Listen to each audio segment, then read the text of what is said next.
right.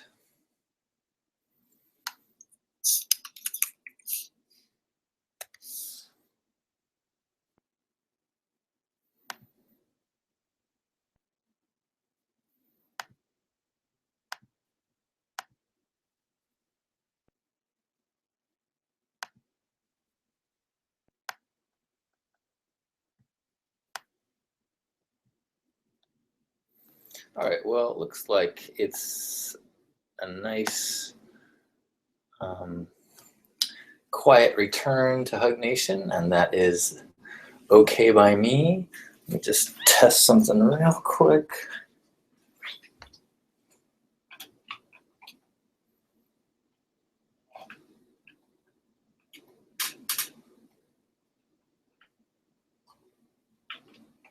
All right, well.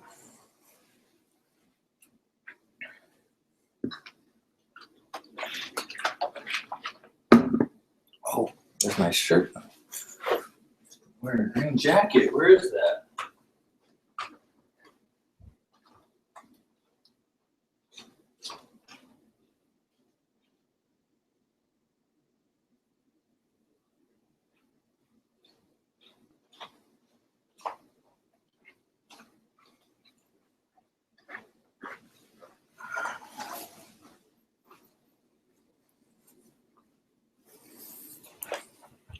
How's that? Is that acceptable? Hope so.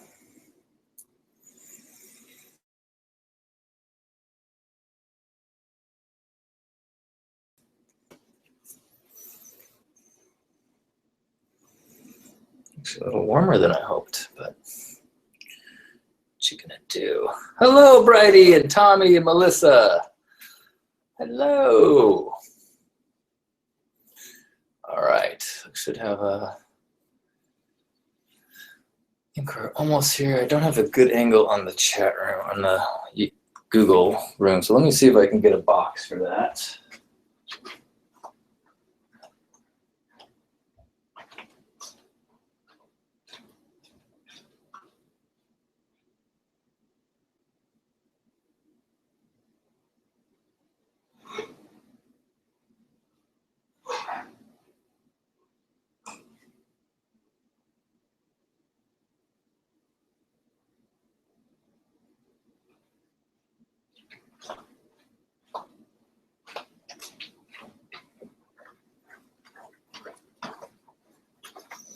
Let's see if this is gonna work.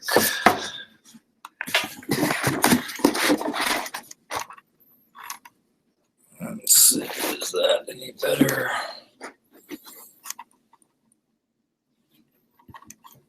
It's off there. And I was gonna move it up though, but I guess it's all. At least you can see my Christmas tree over my shoulder a little bit. Okay, I think that's okay. I think it might be the best we're gonna be able to do today.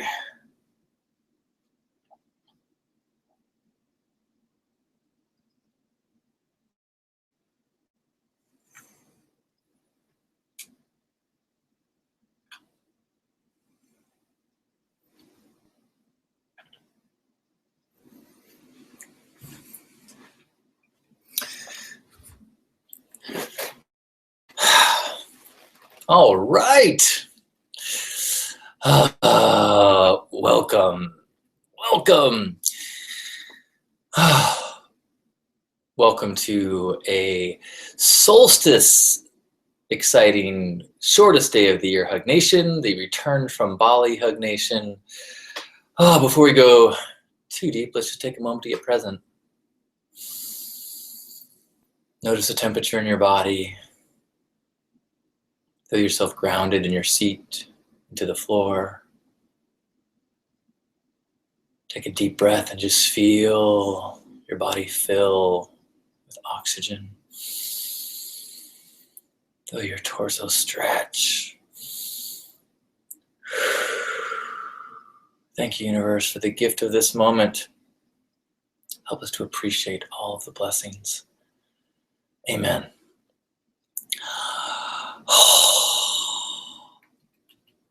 Merry Christmas, Happy New Year, Kwanzaa, all that stuff. Happy Hanukkah, Happy Solstice, celebration du jour, whatever you are into. Thank you for being here. All right, let's see. What am I going to talk about today?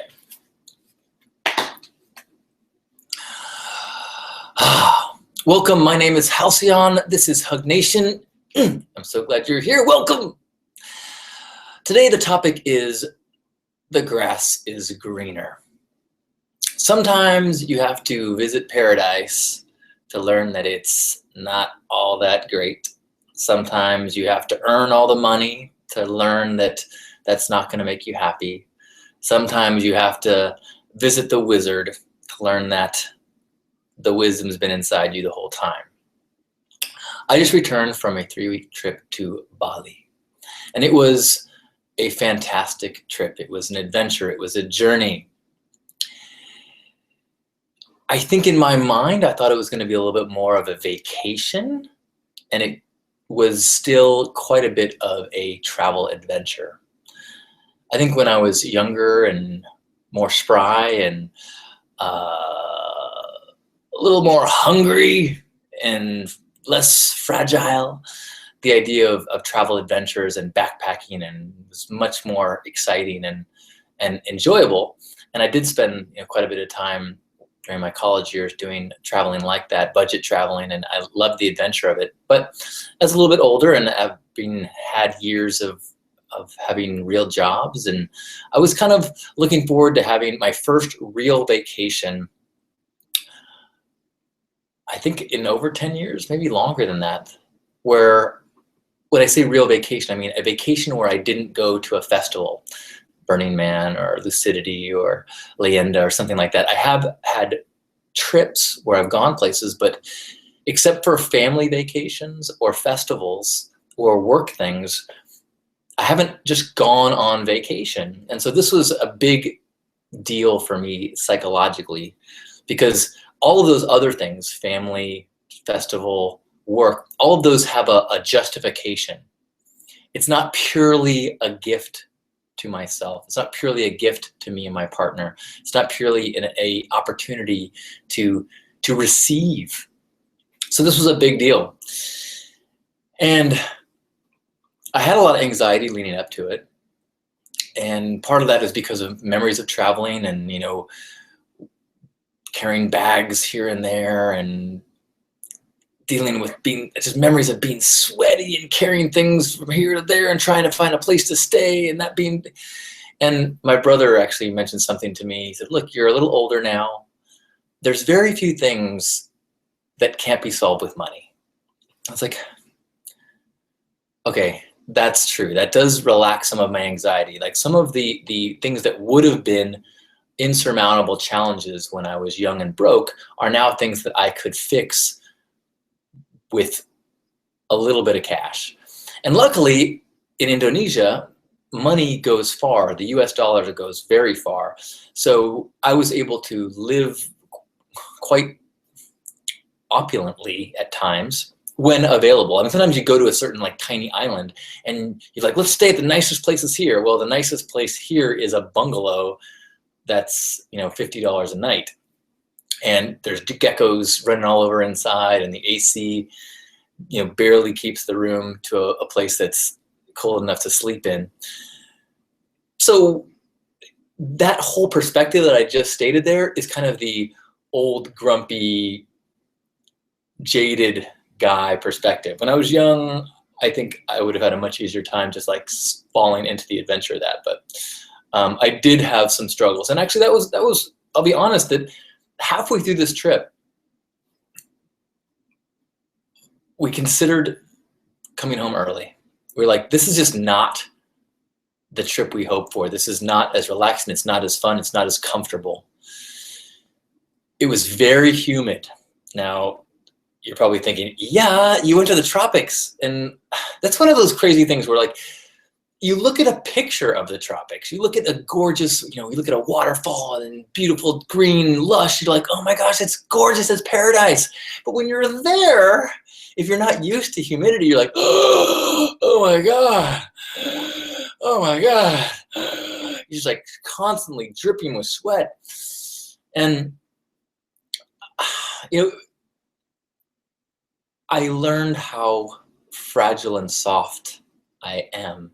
And living in San Diego, this incredibly temperate place where it never gets too hot and too cold, there's not much humidity, there's no bugs, you know, it's just like this. No wonder people pay so much for real estate and for rent. Like, I get it now. We pay for this kind of idyllic weather. And so being thrown or seeking out and going to paradise, this beautiful place, and then being so uncomfortable that I had trouble enjoying it, was a real like eye opener. Like, And then once we had the conversation about coming home early, then I got really frustrated with myself and just, you know, there was a lot of reasons. One, for our challenges in enjoying it.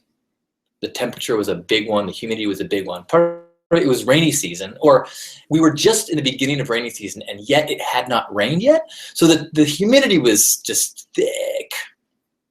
And there was that. We had trouble finding comfortable beds. We had trouble sleeping. We had, you know, some body challenges that were making it even harder to sleep. And so with no sleep and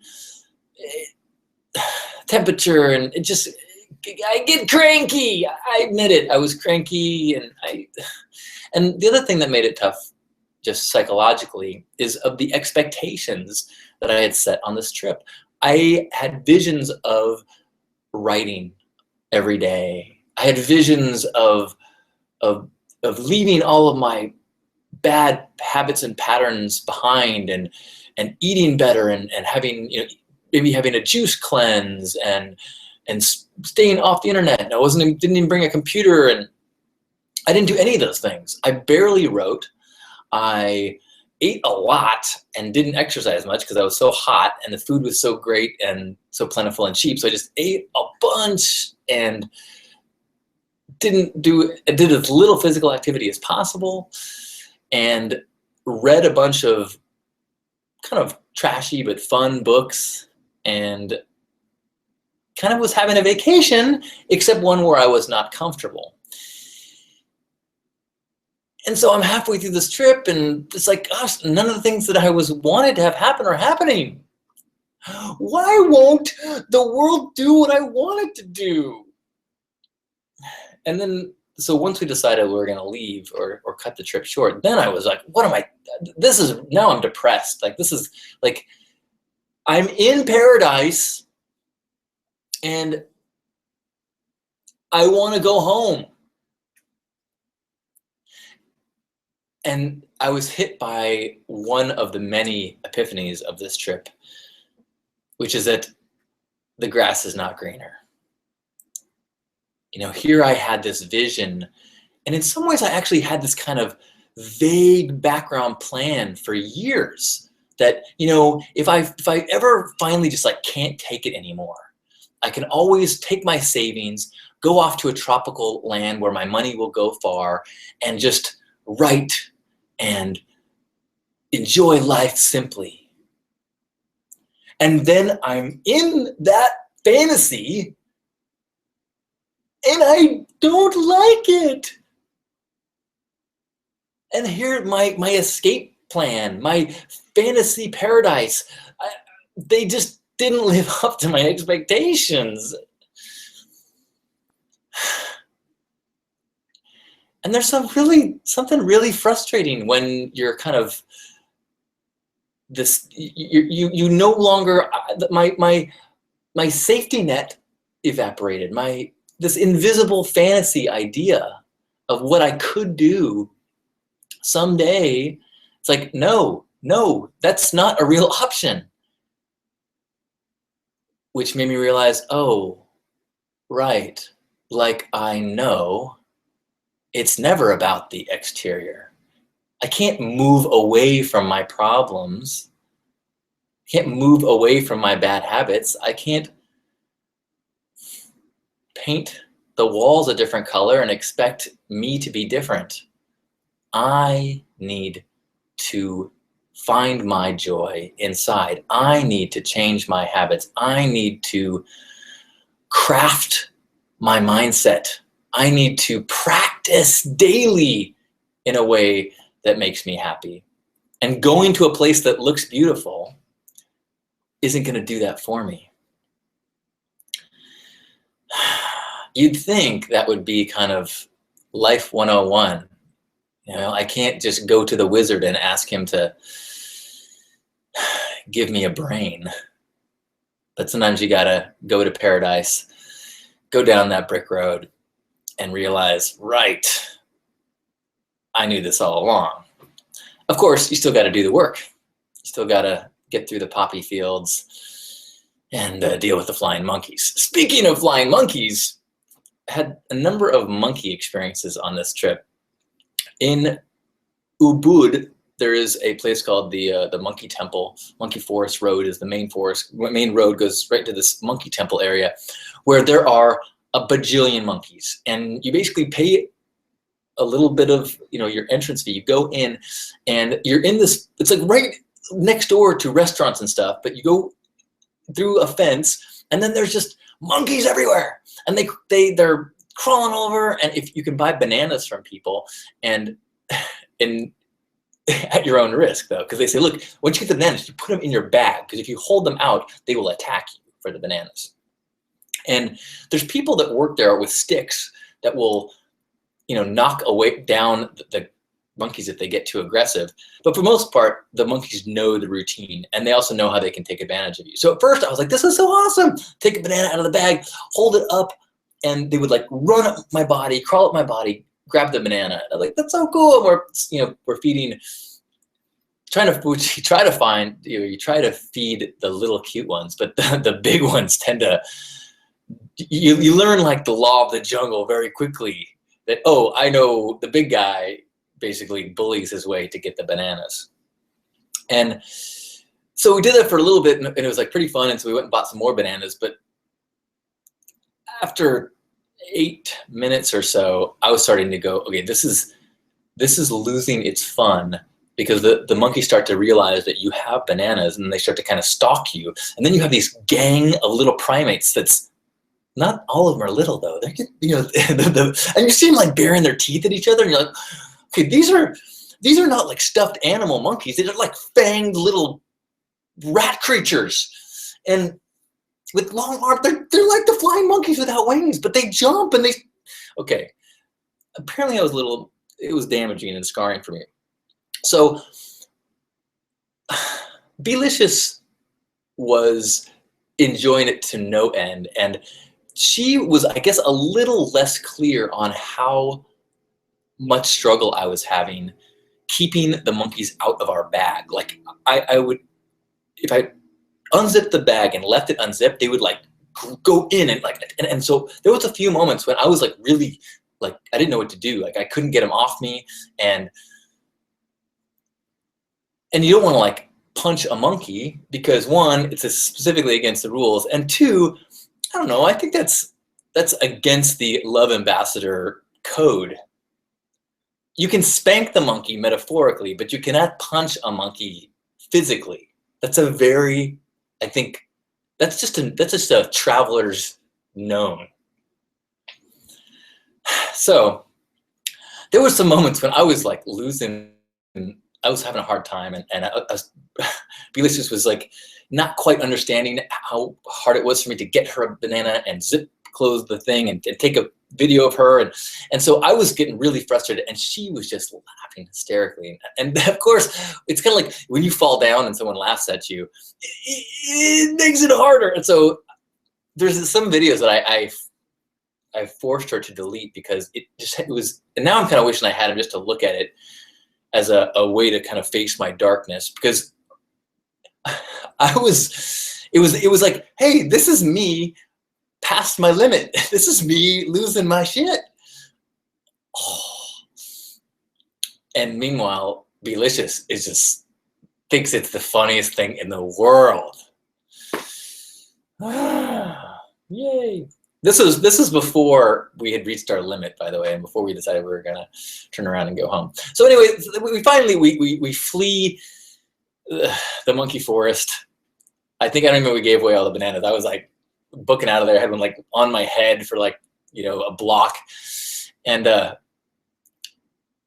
we get back to our cab, and there's a monkey that had jumped the fence because I don't know. It'd be interesting to talk to people who run that thing and go, what are the mechanics that keep the monkeys there? I think it's just they bring them a bunch of food so the monkeys stay, and if the monkeys run too far out, they had them with sticks. But there was a monkey on the top of our cab just going baring its teeth, and like the cabbie didn't know what to do, and finally we had to get some help to get the monkey to get back in the cage. And then you're feeling like, oh man, am I like a lion tamer kind of guy? Am I exploiting these? Am I like Siegfried and Roy all that on these monkeys? Like, do I deserve to get my ass spanked by a monkey? So meanwhile, after that experience, we went to another area, Padang Bay, and a place called Blue Lagoon. And a friend had said, hey, some of the other places you're going to go, you're going to see wild monkeys. And just so you know, those are the same. They look like the monkeys you see in the monkey forest, but they're not domesticated. They're not, you know, trained. So don't try to feed them. Be careful. And so we go to this place, and they say, you know, you might see monkeys coming up out of the forest because it's been really dry. And the place that we're staying in, it's like a 2-bedroom villa. It's gorgeous, overlooks the ocean, just incredibly gorgeous. One of the bedrooms had doors and was sealed. The other one was entirely open, and the living room and the kitchen was all like one wall was missing that faced the ocean. Like, I guess to get breeze and to invite in mosquitoes and wild animals and whatever. I mean, we never got to the point where we could stay away from AC too long. But anyway, so we spent a lot of time in that place, in the one room that could get closed, within our mosquito netting, on the bed with the AC like blowing right on us. But then we hear rustling from the other room, and at one point look and say, oh my gosh, there's monkeys that have come out. Oh my gosh, they're like up on the, oh my gosh, they're like in the living room. They're knocking down the vase. They're like doing whatever. And you know, we were told they're afraid of people. So I kind of go, hey, I'm trying to make my most, you know, threatening human sound. And not trying to be threatening, just trying to be loud. Like I didn't want to challenge them, because very quickly I go, oh, there's 1, 2, 3, 4, 5, 6. Like, I think I could take one monkey. I'm pretty confident I could take one monkey, but 6 monkeys, I think they could eat my face. I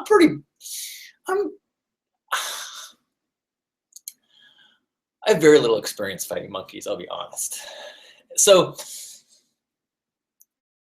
it gets a little scary. They don't leave. And in fact, at one point they're like trying to establish like, hey, no, dude, we live here.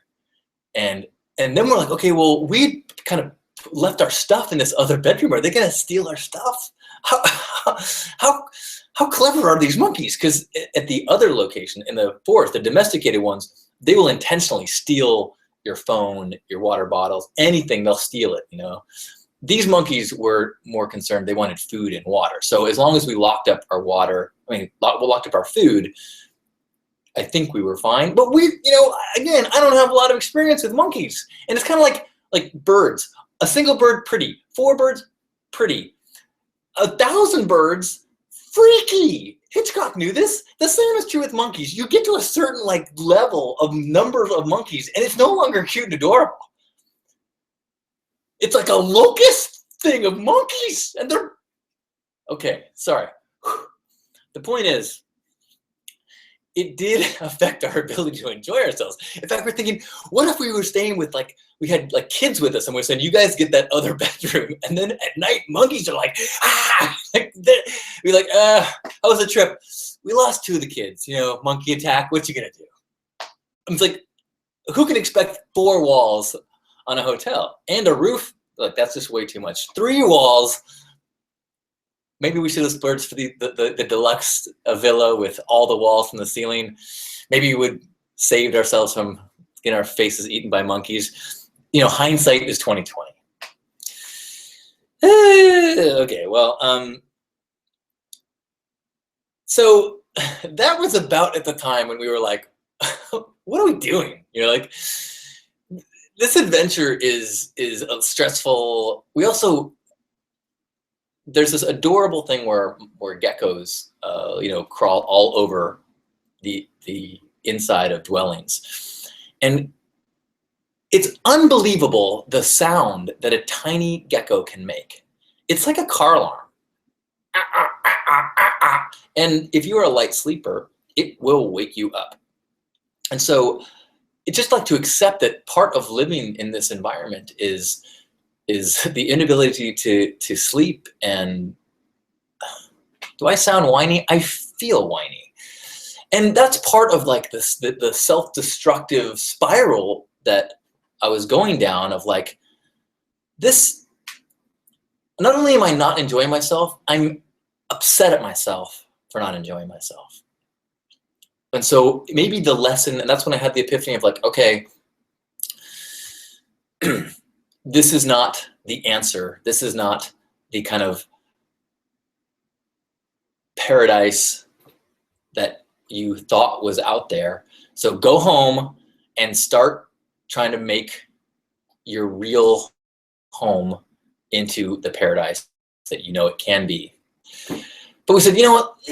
Forget it. No, we can't do that. We can't just, let's just, and actually I got a comment from someone that said, just go to Gili Islands, go to Gili Air, trust me, just go.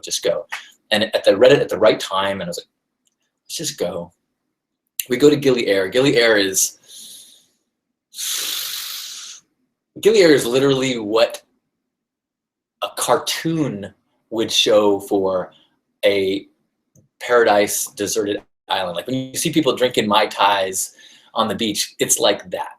This island has no cars, no motorbikes, no scooters. It has bicycles and horse-drawn carriages. When you get off the boat, we had, if you want someone to take you to your hotel, which are bungalows on the beach, there's guys in these teeny tiny horses and these little, wooden like carts behind them, not carriages, carts, and they will take you clunk, clunk, clunk, clunk, clunk, clunk, to your hotel. So beautiful. We had snorkeling right outside our hotel of just incredible, gorgeous tropical fish, like ice blue water, turtles just around the bend. We rented bicycles and rode around the entire island in about an hour and a half. We went on a snorkeling trip and swam with turtles, and we got stranded on another island during this monsoon rainstorm for a couple hours.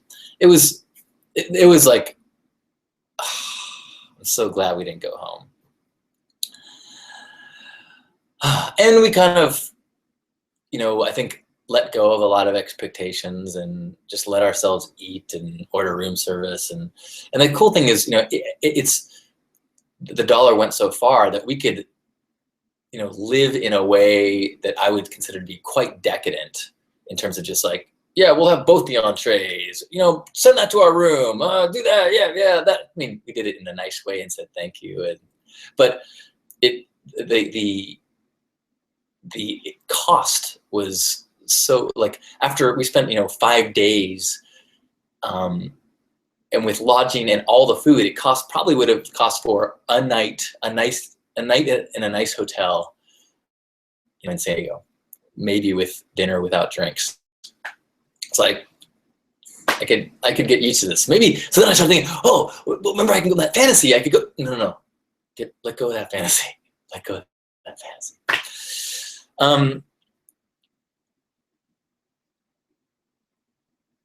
So we did that, and then we went back after we stayed in Gili Air for I think 5 days. Then we went to back to Ubud and stayed in a really nice hotel by Balinese standards, very kind of higher end construction, and no geckos in our room for the first time in the 3 weeks we were there.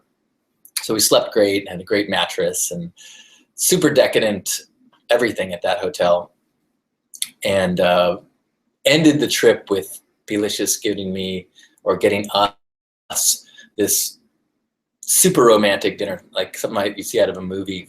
It's called the 1,000 Candles, dinner special, where Belicious blindfolded me and then walked me to this like plaza that they had, which is all emptied out, nothing else there except for all these candles and flower petals all over the ground in shapes and designs, and then 2 chairs and a table in the middle of this plaza, and a waiter and a chef just for us. And they made us this 5-course vegetarian meal and champagne, just the 2 of us. It was with all these candles and the jungle sounds, and it was like really epic and gorgeous.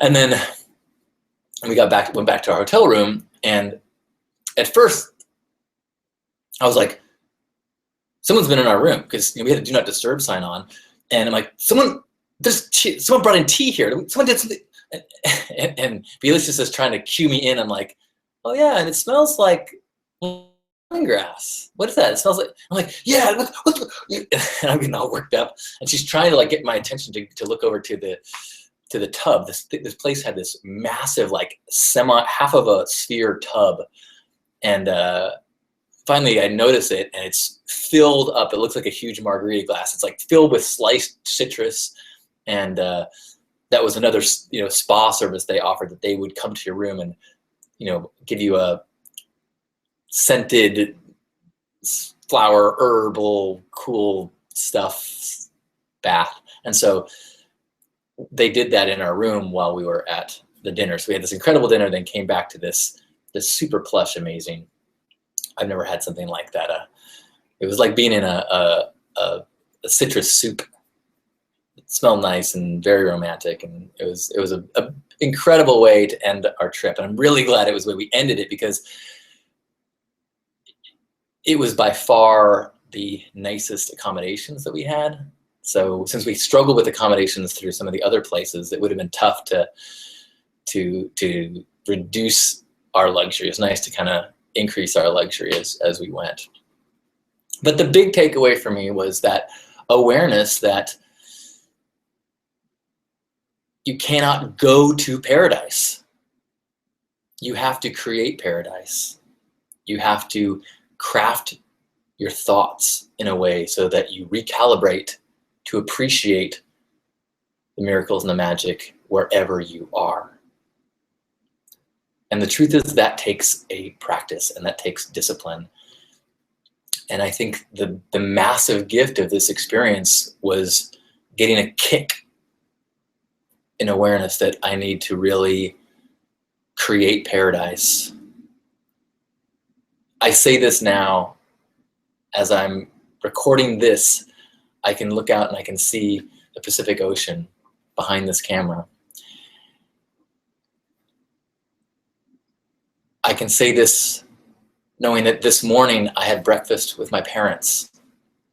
I can say this knowing that I am going to see my nephews soon. I can say this knowing that I am, for the most part, feeling healthy, and most of the things on my body work. And I can say this knowing all these things, and also knowing that with all the blessings that I have, it is all too easy for me to slip into darkness.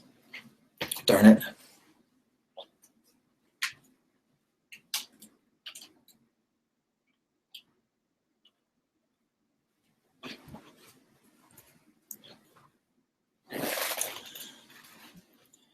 And with all of these blessings, it is all too easy for me to slip into darkness, to slip into a lack of enthusiasm, a lack of appreciation, a lack of zest. And so that is the gift of the jungle sweat, the gift of the mosquito bites, the gift of the travel challenges, is this reawakening to my responsibility to create paradise.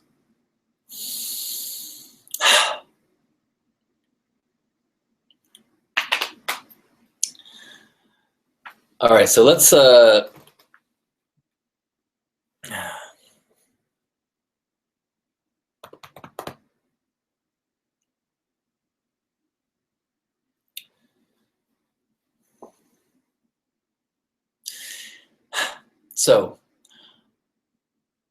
I am so grateful that you are a part and a piece of this paradise tapestry that makes up my life. I hope that your life, or you can see your life as that same paradise. You can find a way to lift up the beautiful things and kind of diminish the challenging things, see beyond the mosquito bites and notice the sunset even while you're sweating.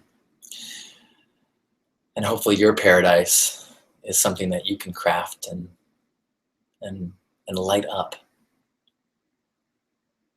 Thank you, and I love you. Let's have ourselves a hug. Grab yourself by the shoulders. Appreciate this body, appreciate this moment, appreciate all of the adventure. And as we grab this body, we recognize that we're symbolically receiving the hug of all the people around the world. One of the things that inspired this Hug Nation practice was that recognition that as you travel the world, no matter what you hear about countries, people, individual people would far rather hug you than hurt you. We are far more alike than we are different. No matter what you hear on the news, the world is filled with amazing individuals. You just let people love you and challenge yourself to love. That is what you will see reflected in the world. Not let the narrative be told to you, but create that narrative. The world would rather hug you than hurt you. So let's take 3 breaths together, just feeling the embrace of all those people all around the world. Ready? Inhale through the nose.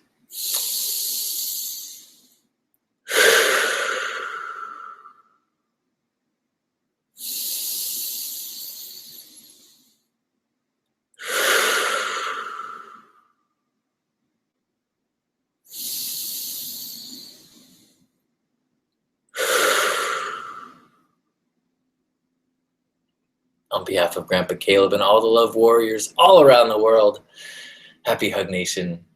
I love you. Woo. Hopefully the broadcast is working still.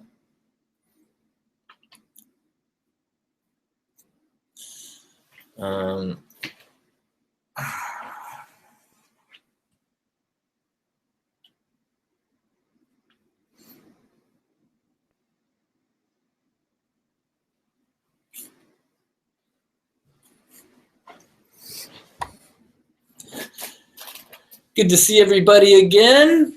I have definitely missed you and this practice, and I had considered trying to log in, but the time difference and the internet challenges. Honestly, we never had internet that would have made this possible. I didn't watch any videos at all while we were there. Oh, is that true? Almost no, and because we just never had enough internet connectivity. Checking email was a challenge, just text email, but like clicking on a link and so the idea of broadcasting just wasn't realistic. And honestly, I miss it.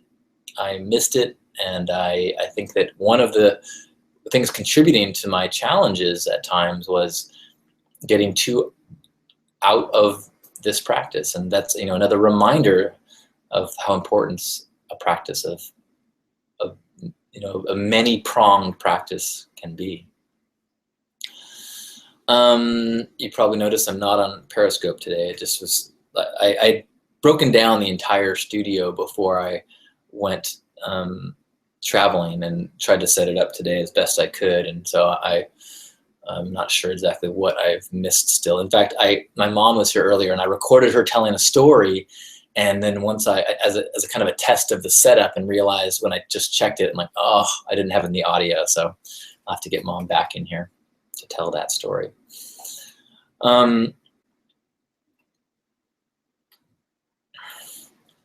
Another topic I wanted to talk about. I want to talk about the gift of giving gifts to give. There's a viral video that I just saw, and hopefully you've seen it too, of the Birmingham Mall, where they set up this kiosk-y thing of a big present, and phone rings, and when you answer the phone, Santa's on the other line, and after talking to you for a second, he gives you a gift. So a gift drops into this little slot, and then he gives you instructions to give that gift to someone else in the mall. So clearly that Santa is able to, in the mall somewhere, watching this, and he says, go, there's somebody in a blue jacket, he's walking behind there, go give him this gift. And the people run and try to catch the person and give him the gift. And it is awesome. And it is so much more exciting and joyous and exhilarating and feels so much more like Christmas than, if there was just a giveaway. That subtle but significant difference of giving someone a gift to give away as opposed to just giving them a gift made it special, made it transformative, made it something that I shared and many people shared, like, yes, this. And the more I thought about it, the more I thought of examples in my life, and then I started to see examples of this trend and this phenomenon or this experience of giving gifts to give away.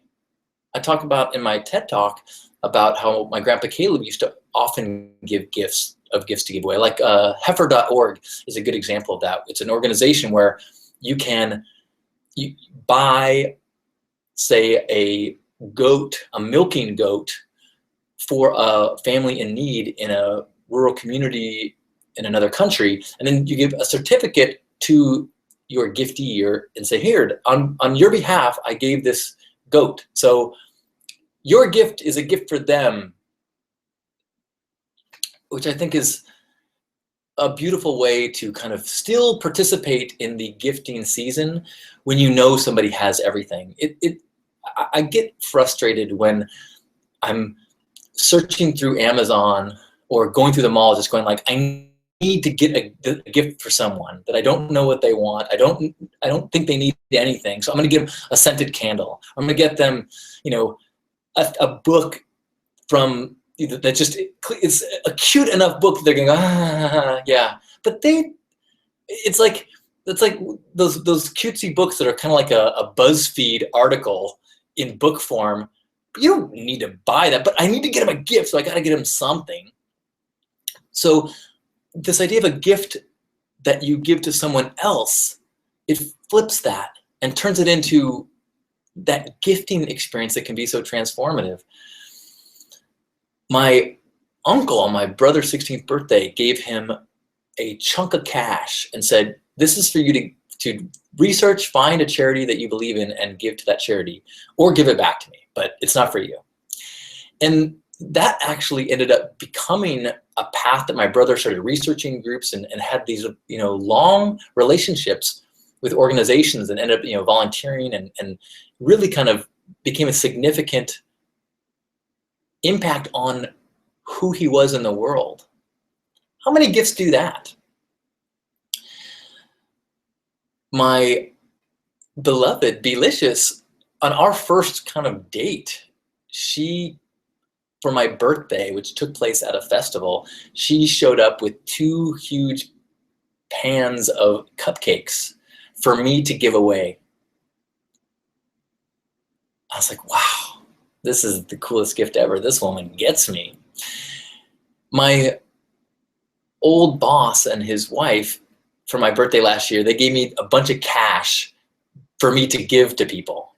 I'm like, this is so awesome. In fact, as I think about it, if I look back at all the gifts that I remember through the years, I remember these way more vividly than anything that I've received.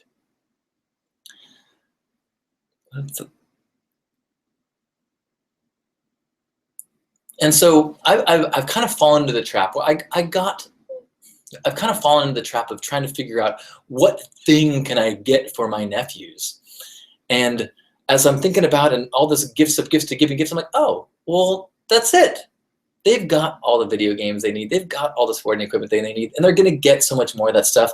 So I'm going to give them some cash to give away. Maybe I'm thinking $5 bills with bows on them that they have to give away to a stranger. You can give it to a homeless person, but I'm going to try to encourage them and maybe see if we can go out on some journeys out into the world together just to find strangers and just to see what happens. Because I think that's when magical things, magical experiences, when you have a personal experience of touching someone in a gesture that has no expectation, has no reciprocation, it is not a transaction. And if one of those bills, one of those gestures gets a reaction that lights them up, it can teach them what I keep seeing in these videos and in my experiences, that the joy of a thing. Yes, I am stoked when I open up something that has a certain dollar amount. I'm like, cool, I don't have to buy this for myself now. That saves me a little bit of labor. Awesome. Saves me some time. Sometimes you get a gift where it's like, wow, this person is really, they thought a lot about me and they got me something that I didn't even know that I needed, and I didn't even know, this is a beautiful, thoughtful gift. Awesome.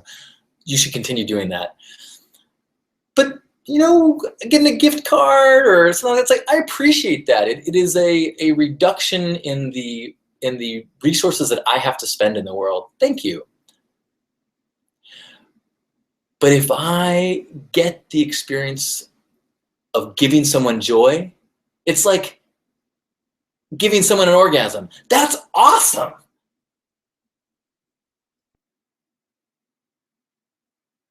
Should I have said that? Maybe not in the same sentence as my nephews. But the point I'm trying to make is that giving someone else joy, lighting someone else up, is massively, like, if you weigh the joy that you get from getting something versus the joy you get from giving someone joy, it is, the proportional makeup is so heavily weighted on giving. And yet we don't have the training, we don't have the experiences that teach us that. We're actually taught the contrary of that, you need to hoard and collect and get. And some of that is innate. I mean, you look at little kids playing with toys, you gotta really push kids to share. But as you get older and you start to get it, I think there's this point where you start to realize, oh my gosh, I can feel that person's joy. I can feel it. And when you can have those experiences, it can change the way you see the world and you see yourself in the world. And you can feel that, whether you get it on a deep level, on a spiritual level, on an intellectual, whatever, it doesn't even, you just have a taste of that, I'm connected. It has massive impact on our personal happiness, on our sense of self, and our path in the world. So, that being said, I encourage everyone to send me $5 because it will make you feel great. Just kidding. No, but I think that, set aside $5 bills and just put them in your back pocket and give them away on whims, not to the person who's the dirtiest in the street, not to panhandlers, not to people that are asking for a transaction. If you want to help those people, fine. This is something totally separate. Just when you're in the mall, when you're in the street, and you see someone, and just be like, hey, you know what? Happy holidays. Boom, boom, boom. Maybe make no 5 5s, make 1 2 20s. Maybe that's the magic button to get someone to light up. I don't know, but I certainly know that something feels good about giving. Why do you think Santa is so happy? You can't eat that much gluten and still be that happy unless you've got something figured out. So be like Santa. WWSD. Well, what did Santa do? Ho, ho, ho. Merry Giftmas.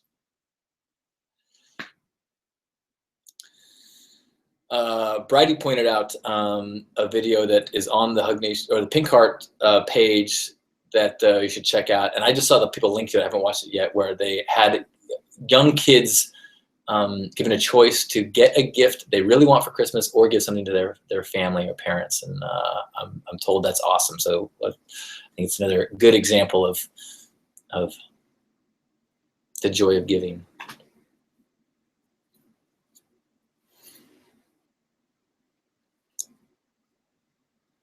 Tommy said he found a $20 bill in a parking lot, woo, and gifted it to a woman who was gifting tails. That's awesome. Well, thank you, Tommy.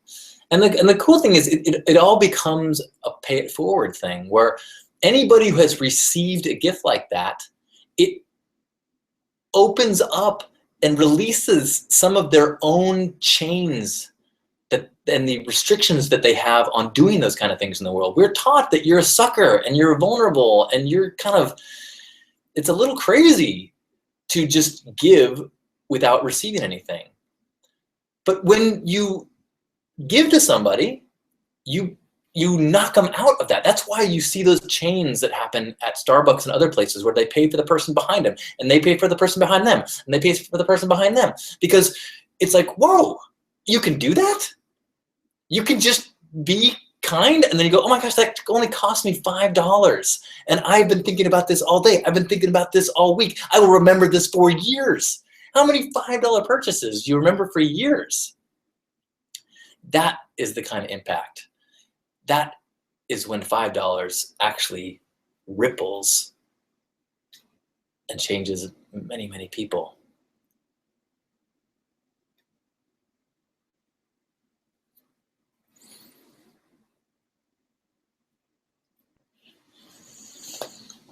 One more thing I was going to mention, Christmassy wise. Oh,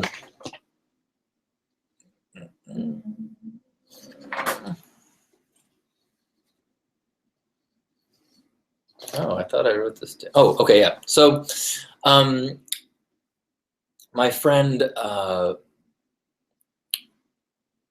posted that she went to a party this weekend that was a white mammoth party. Now, you've heard of a white elephant party. And a white elephant party is, where people bring wacky or silly or stupid gifts, and they're all wrapped, and each person go around the circle, and you get to pick one or take one. So the first person gets to pick a gift, and then you open it, and it's ha-ha. But it might be kind of cool. And so when it's your turn, you can either take a gift that someone else has opened or pick one of the unopened ones. And you get just like silly things, and it's kind of part of the fun is trying to find a gift that it's a funny, silly, wacky, stupid gift. So she went to a party that had a twist on this. It was the people that invented this idea was Jess Johnson and Andrew Hewitt. And I didn't attend this party, but I'm just like so enamored by this idea.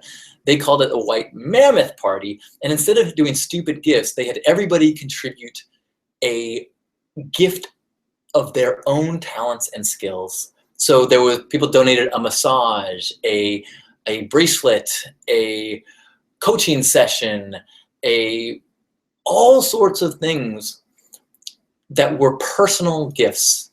And they did the same process where you open or take, except the commodity was talents and gifts of the individuals in the community. I just thought, oh man, that is, I'm gonna remember that. I'm gonna throw a white mammoth party in the future. So thank you, Jess and Andrew, for that brilliant idea. Another thing, I mentioned that to my mom this morning, and she says, oh, our friends, the Kaczynskis, used to do this thing where they would have like a family talent show every Christmas, and everybody would perform something. And it could be, but it could be anything. It could be, a song, a joke, a dance, a cooking lesson.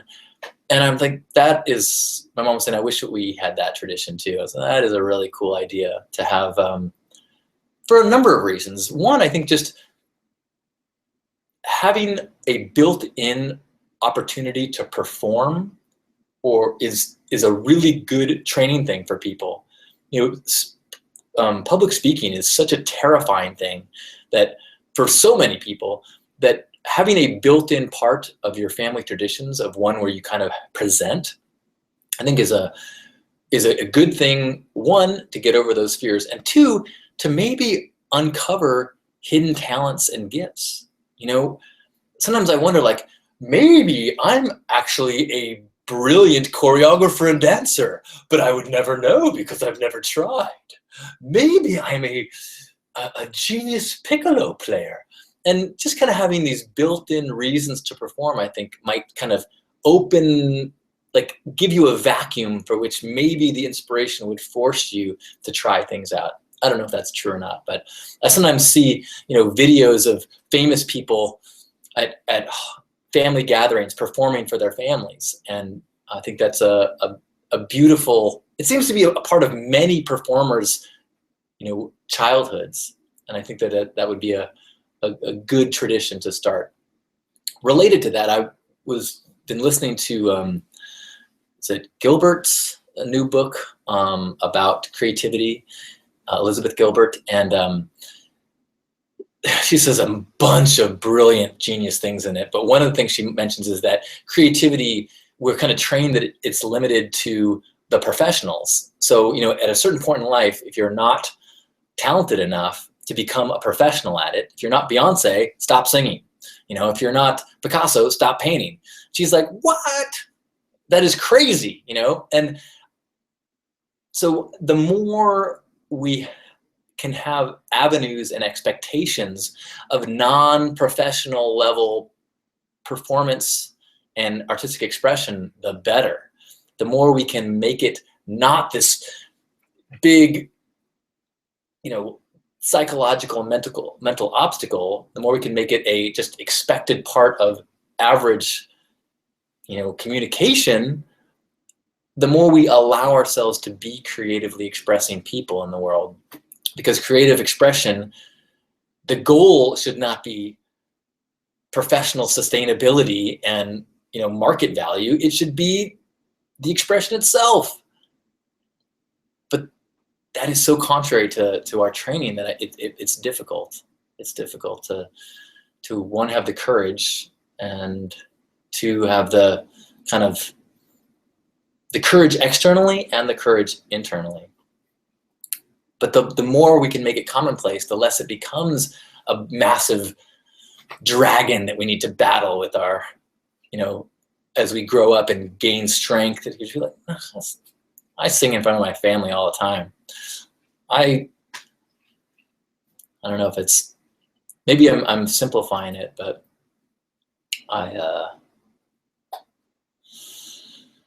I urge you to perform to your family, or just post it to the Pink Heart or Hug Nation Facebook pages, and we can be your family to perform to.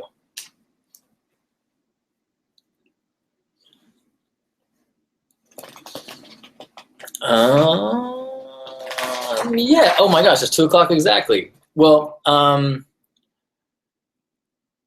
last couple notes. Bridie says, YouTube search for the other Christmas gift.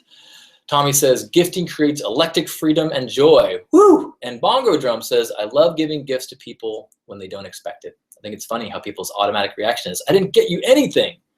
And you tell them it's the whole point. My mom listened to an older Hug Nation that I posted where I confessed that I have not been getting gifts for my nephews because they don't know and they don't care and they don't notice. I bet if I asked them, hey, do you remember what I got you last year? They would say no. Do you remember what anyone got you last year? No. I could, of all the people in this room, do you remember which of these people didn't give you a gift? They would have no idea. They just don't, they don't associate receiving with a giver. They just get stuff. And so I think I've been very resistant to just throw loot into their pile. So hopefully this gift of giving gifts to give will throw a wrench in that kind of freight train of greed that tends to be created during the holiday season. So hopefully you are slowing down the freight train of greed and are able to appreciate all the beautiful things about the holidays and appreciate your ability to have maybe a little bit more family time or time with loved ones, or even the ability to slow down and give a few gifts, maybe even to yourself. So thank you for being one of my great gifts in the world. I am so grateful for this time we have together. It is a treat and an honor to recalibrate with you. I love you. Happy holidays.